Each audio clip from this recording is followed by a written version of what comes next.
नमस्कार बच्चों, आज हम पढ़ेंगे कक्षा 11वीं की हिंदी की पाठ्य पुस्तक आरोह भाग 1 से सबसे खतरनाक जो कविता है जिसके कवि हैं पास जी। तो उनका जन्म 1950 ईस्वी में पंजाब के जालंधर ज़िले के तलवंडी सेलम नामक गांव में हुआ था और उनका देहांत 1988 ईस्वी में हुआ। और उनकी कुछ प्रमुख रचनाएं हैं जो उन्होंने पंजाबी भाषा में लिखी हैं। लोक कथा, उड़दे बाजा मगर साढ़े समिया बीच लड़ेंगे साथी, तो ये इनकी पंजाबी की कुछ रचनाएं हैं। और कुछ हैं हिंदी में अनुवादित, जिनका पंजाबी से हिंदी में अनुवाद किया गया है। बीच का रास्ता नहीं होता, लहू है कि तब भी गाता है, तो ये इनके हिंदी में अनुवादित रचनाएं हैं। और जो सबसे खतरनाक जो हमारी यहाँ पर कविता हमने ली है तो उसका भी पंजाबी से हिंदी में अनुवाद है और जिसका अनुवाद किया है चमन लाल जी ने। और जो ये कविता है यहाँ पर जो इस समाज में यानी दिनों दिन जो विसंगतियाँ बढ़ती जा रही हैं उस पर वर्णन किया गया है कि उसकी जो नृशंस और क्रूर होती जा रही जो दुनिया है, ये समाज है, ये लोग हैं, उसकी विसंगतियों के चित्रण के साथ यहाँ जो भयानक स्थिति है उस पर यहाँ वर्णन किया है। तो वो है सबसे खतरनाक, यानी हमें जो शीर्षक दिया गया है उससे ही पता लगता है कि सबसे खतरनाक क्या है और क्या नहीं है। तो इस कविता में वही वर्णन किया है कि किस तरह आज की जो विसंगतियां हैं क्रूर होती जा रही हैं। तो पहली जो हमारी पंक्ति है तो बार बार इसी को दोहराया है, मेहनत की लूट सबसे खतरनाक नहीं होती, पुलिस की मार सबसे खतरनाक नहीं होती, गद्दारी लोभ की मुट्ठी सबसे खतरनाक नहीं होती, बैठे बिठाए पकड़े जाना बुरा तो है, सहमी सी चुप्पी में जकड़े जाना बुरा तो है पर खतरनाक नहीं है, यह सबसे खतरनाक नहीं होता, कपट के शोर में सही होते हुए भी दब जाना बुरा तो है, किसी जुगनू की लो में पड़ना बुरा तो है, मुठियाँ भींच कर बस वक्त निकाल लेना बुरा तो है, सबसे खतरनाक नहीं होता। तो यहाँ पर यानी सबसे खतरनाक नहीं होता, क्या खतरनाक नहीं होता, तो वो चीज़ें बताई हैं और बाद में सबसे खतरनाक क्या चीज़ें हैं वो बताई हैं। तो यहाँ पर कहा है कि मेहनत की लूट सबसे खतरनाक नहीं होती, अर्थात परिश्रम से कमाया गया जो धन है, पैसा है, अगर उसको लूट लिया जाता है, उसको छीन लिया जाता है तो वो सबसे खतरनाक नहीं होता। पुलिस की मार सबसे खतरनाक नहीं होती, अर्थात अगर जो पुलिस मार देती है या कुछ भी अपराध कर देते हैं लोग, उनके कारण या बेवजह भी कभी अपराध के रूप में या इल्ज़ाम के रूप में हमें पकड़ लिया जाता है और पुलिस की मार पड़ जाती है तो वो कुछ दिनों में ठीक हो सकती है, यानी वो सबसे खतरनाक नहीं होती। जिस प्रकार मेहनत की लूट सबसे खतरनाक नहीं होती, क्योंकि अगर वो धन लूट लिया जाता है तो हम उसको दोबारा से कमा सकते हैं, दोबारा से मेहनत करके और अधिक पैसा कमा सकते हैं। उसी प्रकार पुलिस की अगर मार पड़ जाती है तो कुछ समय बाद वो ठीक हो सकती है, वो घाव फिर से भर सकते हैं। फिर कहते हैं गद्दारी लोभ की मुट्ठी सबसे खतरनाक नहीं होती, यानी देश के साथ या किसी व्यक्ति के साथ अगर मनुष्य गद्दारी करता है, लोभ करता है या धोखा छल कपट करता है तो सबसे खतरनाक तो ये बात भी नहीं होती। तो कहते हैं बैठे बिठाए पकड़े जाना बुरा तो है, यानी कुछ व्यक्तियों को बैठे बिठाए या बिना अपराध किए ही किसी कारण उनको पकड़ लिया जाता है तो कहते हैं ये ऐसी परिस्थिति जब उत्पन्न हो जाती है तो वो बुरी बात तो है, बुरा तो लगता है हमें कि हमें बेवजह बिना कारण ही हमें पकड़ लिया गया। सहमे से चुप्पे में जकड़े जाना बुरा तो है, लेकिन जब हमें पकड़ लेते हैं हम उसका कोई विरोध नहीं करते, अर्थात समाज में जो व्याप्त परिस्थितियां हैं, विसंगतियां हैं, अन्याय है, अत्याचार है, उनको देखकर हम सहमे सी चुप मतलब मौन धारण कर लेते हैं, कुछ भी उसका विरोध नहीं करते, उसके प्रति आवाज़ नहीं उठाते। ये हमें क्या है, बुरा तो लगता है, यानी हम मौन रह जाते हैं। तो सबसे खतरनाक है ये बात भी नहीं होती, हमें बुरा तो ज़रूर लगता है लेकिन सबसे खतरनाक ये चीज़ नहीं है। कपट के शोर में सही होते हुए भी दब जाना बुरा तो है। तो कहते हैं कपट यानी धोखा है, छल है, कपट है, यानी समाज में बुरी तरह से फैला हुआ है। सभी लोग छल कपट एक दूसरे को छलने के लिए अपना स्वार्थ सिद्ध करने में लगे हुए हैं। ये क्या है, ये ऐसी चीज़ें हैं जो बुरी तो हैं। कहते हैं सही होते हुए भी दब जाना, यानी हमें सही होते हैं, कुछ भी हम बुरा कार्य नहीं करते, अच्छे कर्म करते हैं, फिर भी हमें दुखी किया जाता है, दबाया जाता है, तो ये बुरी बात तो है। फिर कहते हैं किसी जुगनू की लो में पड़ना बुरा तो है। जुगनू की लो, जुगनू जैसे थोड़ी सी रोशनी प्रदान करता है, अगर उसकी लो में पड़े तो ये बुरा तो है। अर्थात कहने का यहाँ कोई जुगनू की लो से नहीं, बल्कि इसका तात्पर्य है कि समाज में जो परिस्थितियाँ हैं उनको देखकर मनुष्य अगर थोड़ी सी आवाज़ उठाए या थोड़ा सा उसको, उस अत्याचार को, उस अन्याय के प्रति थोड़ी सी भी अगर आवाज़ उठाए तो वो सही हो सकता है। लेकिन सब क्या करते हैं, यहाँ मौन रह जाते हैं। जैसे लो, उसकी जुगनू की लो में पड़ना बुरा तो है क्योंकि उसके प्रकाश से पढ़ा नहीं जा सकता। उसी तरह अगर थोड़ी सी आवाज़ उठाएं तो उससे समाज का ज़्यादा विकास तो नहीं, सुधार तो नहीं, लेकिन फिर भी उसमें कुछ न कुछ सुधार हो सकता है। तो कहते हैं मुठियाँ भींचकर बस वक्त निकाल लेना बुरा तो है। तो मुठियाँ भींचकर यानी विवशतावश अपना जीवन यापन करना, चाहे परिस्थितियाँ कैसी भी हों, उसी को सहर्ष स्वीकार कर लेना। तो वो क्या है, विवश हो जाते हैं लोग उनको सहन करने के लिए, उन अत्याचारों को, अन्याय को, तो वो झेलते रहते हैं।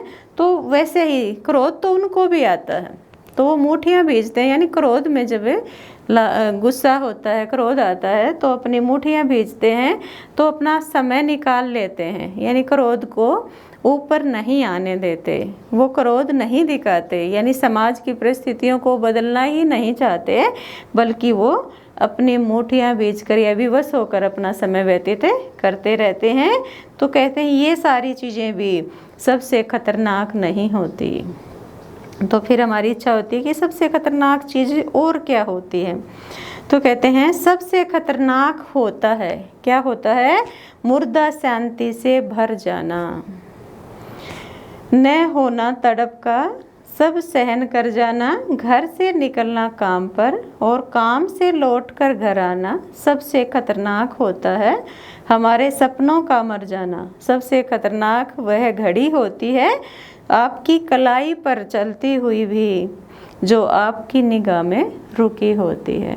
तो ये चीज़ें थी जो ऊपर दी हैं कि जो मेहनत की लूट है, पुलिस की मार है, गद्दारी, लोभ है, या बिना वजह पकड़े जाना है, या चुप रहकर सब कुछ सहन करना है, या ये छल कपट करना है, या भाई जुगनू की लो में पड़ना है, या अपराध न होते हुए भी पकड़े जाना है, या मजबूर होकर जो समय निकाल लेते हैं लोग, ये सारी चीज़ें खतरनाक नहीं होती। तो खतरनाक तो होता है मुर्दा शांति से भर जाना। मुर्दा शांति यानी जिस प्रकार जो मुर्दा होता है वो शांत हो जाता है, किसी प्रकार की कोई प्रतिक्रिया नहीं करता। तो उसी तरह ये जो समाज है इसने भी मुर्दा शांति को धारण कर लिया है, अर्थात है विपरीत जो परिस्थितियां हैं, अन्याय को देख रहे हैं तो उसके प्रति भी कोई प्रतिक्रिया नहीं करते, कोई आवाज़ नहीं उठाते, तो वही क्या है, मुर्दा शांति है। तो उसी से में लोग जी रहे हैं, कोई भी प्रतिक्रिया नहीं करते, कोई भी आवाज़ नहीं उठाते अन्याय के विरुद्ध, तो वही है मुर्दा शांति। फिर कहते हैं न होना तड़प का, सब सहन कर जाना। तड़प होती है बेचैनी, यानी उनको किसी तरह का बेचैनी या कोई दुख नहीं होता, वो बिल्कुल शांत बने रहते हैं, मूक बने रहते हैं, सब कुछ आँखों से देखते हैं, लेकिन किसी प्रकार की उनके अंदर तड़प, बेचैनी या दुख का भाव उनके अंदर नहीं होता। सब कुछ ऐसे ही, सब तरह का जो अन्याय है, विपरीत परिस्थितियां हैं, उनको झेल लेते हैं। फिर है घर से निकलना काम पर और काम से लौटकर घर आना। तो यहाँ कवि पास जी कहते हैं कि उन्होंने तो अपनी दिनचर्या ऐसी बना ली है, या अपना जो दैनिक जीवन है ऐसा बना लिया है कि उसे किसी प्रकार का कोई फर्क नहीं पड़ता इस समाज से या इस अन्याय से, या किसी तरह की कोई भी प्रतिक्रिया वो नहीं करता। वो तो क्या करता है, सुबह काम के लिए घर से निकल लेता है और काम करके घर लौट आता है। अर्थात समाज में जो व्याप्त परिस्थितियां हैं, विसंगतियां हैं, उनकी तरफ वो कोई ध्यान नहीं देता, उनकी तरफ उसका जो ध्यान है वो नहीं जाता, और न ही वो किसी तरह की आवाज़ उठाता है। फिर कहते हैं सबसे खतरनाक होता है, यानी इस तरह की जो दिनचर्या बना लेते हैं लोग, वो लोग सबसे खतरनाक होते हैं। फिर कहते हैं हमारे सपनों का मर जाना, सबसे खतरनाक वह घड़ी होती है, यानी हमारे जो सपने हैं, जो ऐसे सभ्य समाज के या सपने जो हमने देखे थे वो सारे नष्ट हो जाते हैं। तो कहते हैं वो सपने भी जब मर जाते हैं तो फिर भी लोग कोई प्रतिक्रिया नहीं करते, कोई चेतना उनके अंदर नहीं जगती कि इसके अन्याय के विरुद्ध आवाज़ उठाई जाए, तो फिर भी वो मौन बने रहते हैं। सबसे खतरनाक वह घड़ी होती है। घड़ी एक तो यहाँ वक्त के लिए आई है, और एक जो हमारी कलाई पर बंधी होती है वो घड़ी है। तो कहते हैं सबसे खतरनाक वह घड़ी होती है, वह समय होता है आपकी कलाई पर चलती हुई भी जो आपकी निगाह में रुकी होती है, यानी वो आपकी कलाई पर बंधी हुई है और वो समय बराबर दे रही है या अच्छे से वो समय दे रही है, लेकिन फिर भी आपकी निगाहों में, आपकी नज़रों में वो हमेशा रुकी रहती है। अर्थात आप समय के साथ परिवर्तित नहीं होना चाहते, समय के अनुसार नहीं बदलना चाहते, तो इसलिए वो जो कलाई पर चल रही घड़ी भी आपकी निगाह में, आपकी दृष्टि में वो बंद है, रुकी हुई है।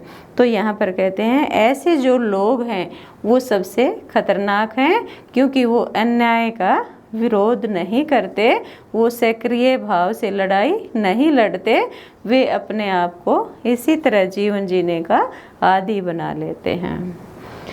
फिर है अगला, सबसे खतरनाक वह आँख होती है जो सब कुछ देखती हुई भी जमी बर्फ होती है, जिसकी नज़र दुनिया को मोहब्बत से चूमना भूला जाती है, जो चीज़ों से उठती अंधेपन की भाप पर लुढ़क जाती है, जो रोज़मर्रा के कर्म को पीती हुई एक लक्ष्यहीन दुराव के उलट फेर में खो जाती है।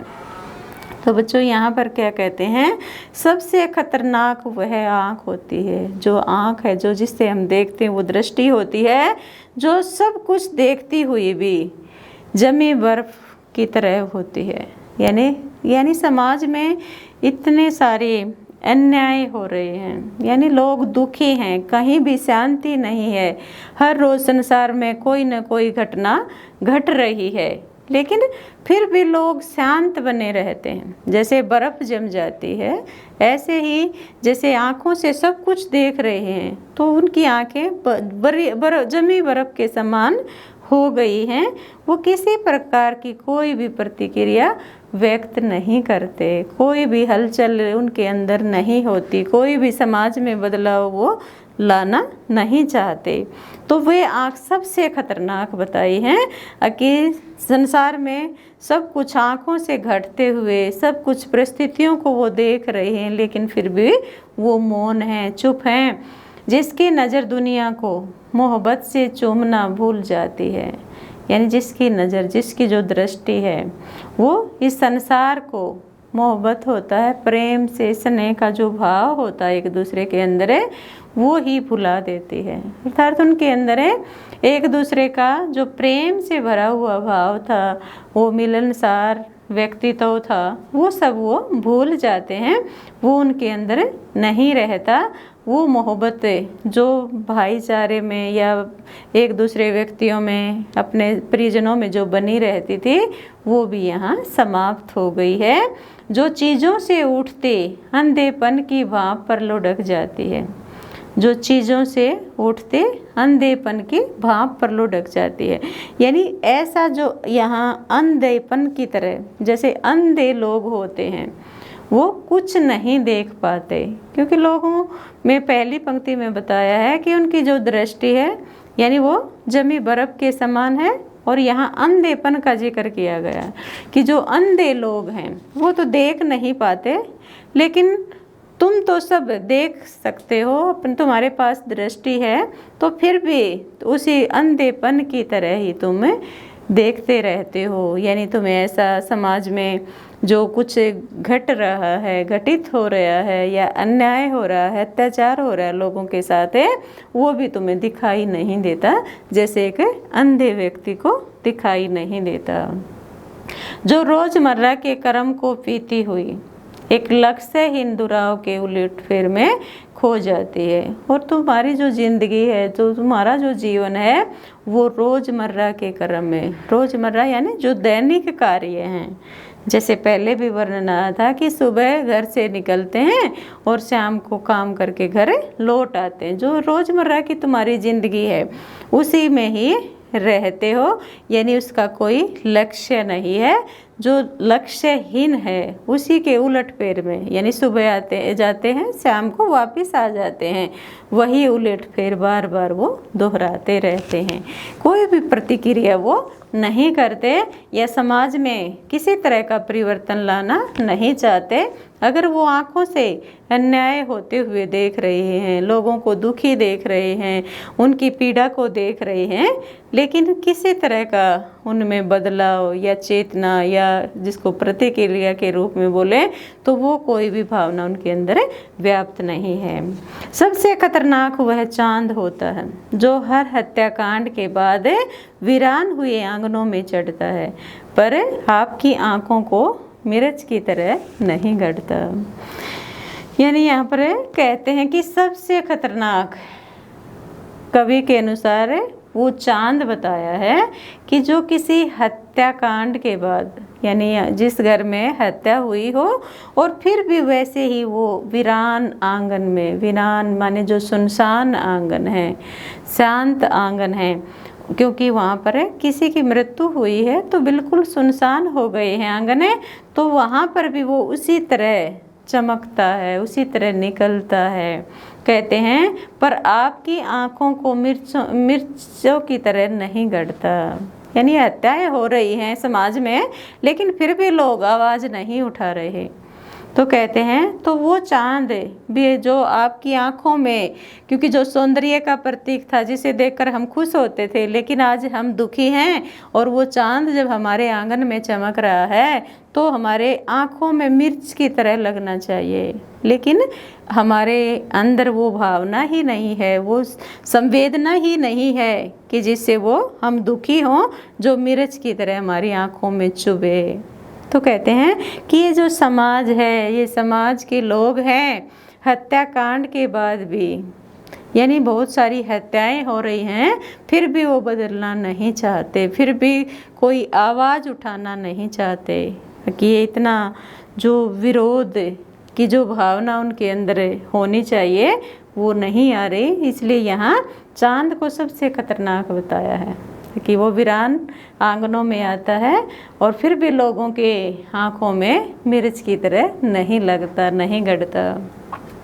सबसे खतरनाक वह गीत होता है आपके कानों तक पहुंचने के लिए जो मरसिए पड़ता है, आतंकित लोगों के दरवाज़ों पर जो गुंडे की तरह अकड़ता है। तो फिर कहते हैं बच्चों यहाँ पर कि सबसे खतरनाक वह गीत होता है। कौन सा गीत होता है? जो लोग जब मर जाते हैं, उसके लिए जो शोक गीत गाए जाते हैं। तो बहुत सारे जैसे आपने देखे होंगे, जब व्यक्ति मर जाता है तो उनके शोक में गीत गाए जाते हैं जो हमारे हृदय को बहुत पीड़ा देते हैं। तो कहते हैं सबसे खतरनाक वह गीत है आपके कानों तक पहुंचने के लिए जो मरसिए पढ़ते हैं।